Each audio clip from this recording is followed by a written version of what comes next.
Shalom from the exiles. In our week's Parsha Pekudie, we have a continuation of what we've seen over the last few weeks. The building of the tabernacle, and later on, throughout the centuries, the temple in Jerusalem, the house of God.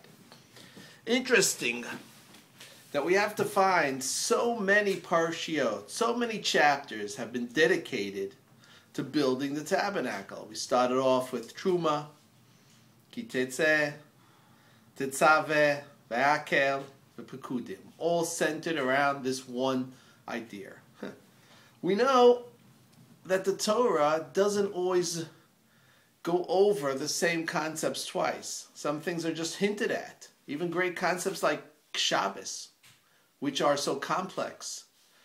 In many cases, just hints at a particular concept, a particular law. When it comes to the building of the tabernacle, it goes over, these are the trumot, this is what was given, these are the contributions, the gold, the silver, the copper, over and over again. Why? Why does the Torah continuous go over these concepts, which we've seen over the last 5 weeks? And the answer is quite simple. That at the beginning, it was a command. God had commanded us to build the tabernacle, the house of God. And now we have implicated this concept, this commandment. And we have done it. And so in our week's Parsha, continuing, we find that this is the work that the Jewish people have done under the command of Bitzalel. Yes, the first chapters talked about the command to do this act. And now that we are actually doing the command, the Torah repeats it.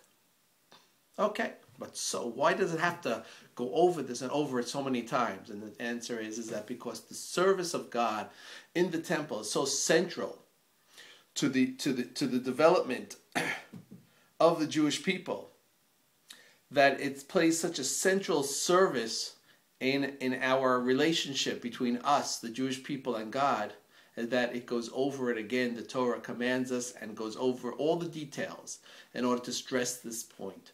So central is this command that out of all the 613 commandments, more than half of them deal direct or indirectly with the service of the priests in the temple. Going through all the aspects of the work, the daily work, the sacrifices that went on over there, the different variations of the vessels, the gold, the silver, and the copper. That's how important it is. That's how important it is to the Jewish people. But what would we say today? Where is the service of God? Where is the Temple Mount today? We find in the time of King David that there was a plague amongst the Jewish people. 70,000 Jews were killed. Why? Because there was no desire to build the house of God. Everyone was content to be in their building, in their houses, their nice lawns, their beautiful houses, well constructed, going home, watching TV, and the house of God laid in ruins. At that point, there wasn't even a house of God, and still God brought down upon the Jewish people this horrible plague, that 70,000 Jews in the time of King David were killed because there was no desire to build a house for God. And the Jewish people took note of this, and the rabbis proclaimed that every day we will say, Techazena eineinu b'shuvcha l'Tzion. We'll let our eyes see the returning of ourselves to the land of Israel. Let us rebuild Jerusalem. Let us rebuild the house of the Lord. Every day we say this, 3 times a day, in order to awaken upon ourselves this great desire to build, to come back to the land of Israel, and to build once again the temple in Jerusalem. But how many of us are just going through the motions? Yap. Just going through the prayers. Saying the prayers 3 times a day, one ear goes out the other ear. Means nothing to them. Going through the sessions.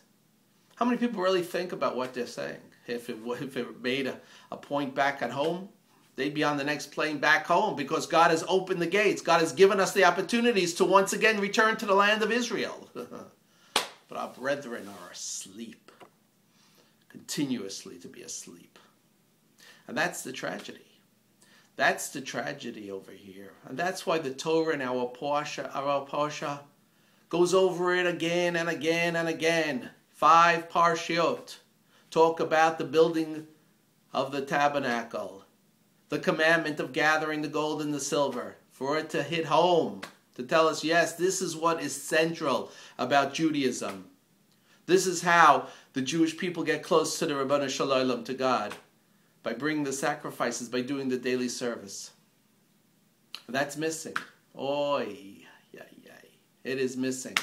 And how many people care that it's missing? And we say, when we sit down for the beautiful Seder plate, next year in Yerushalayim, how many people are really saying that they really want to be in Yerushalayim? Or do they want to be in the Bahamas?